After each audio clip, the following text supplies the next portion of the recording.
What's the best way to excrete extra hormones? If you are not pooping every day, there is no way in hell your hormones are balanced. And I'm just going to describe something here, which is that your hormones are made, but then they have to be broken down by your liver and by your gut bacteria.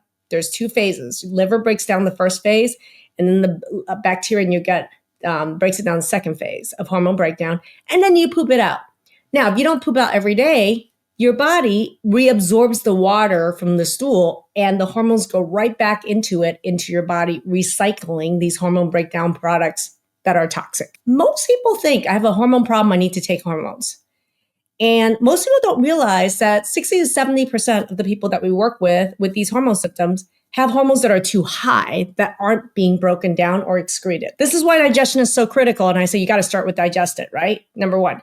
But number two is, what's the best way to get rid of these hormones is we help the liver, phase one, break down hormones, and we help the bacteria in the large intestine in phase two to break down the hormones while we're addressing the digestion so you can poop every day, right? So what helps phase one would be a product in our store called DefendHer. DefendHer is literally rocket fuel to help your liver break down hormones, whether it's too much estrogen, too much testosterone, too much any hormones. And it's particularly wonderful for people who know they have fatty liver. It is really liver loving and supportive. So DefendHer, 2 a day, super helpful if any of these hormones are high and you know you got too much hormones going on. How do you know you need DefendHer? How do you know you have to excrete or break down more hormones?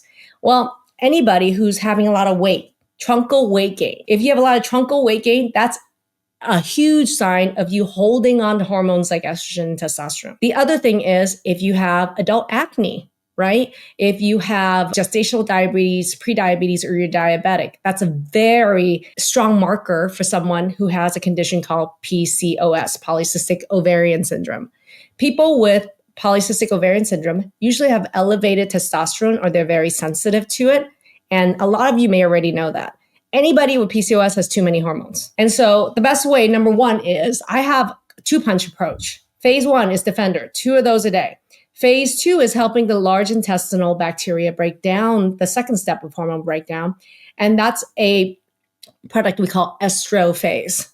So DefendHer and EstroPhase, 2 of each per day, will help phase one and phase two actually break down hormones. And it's like rocket fuel getting hormones out of your body. Was that helpful? Like, this is for anybody who has that excess hormone issue, right?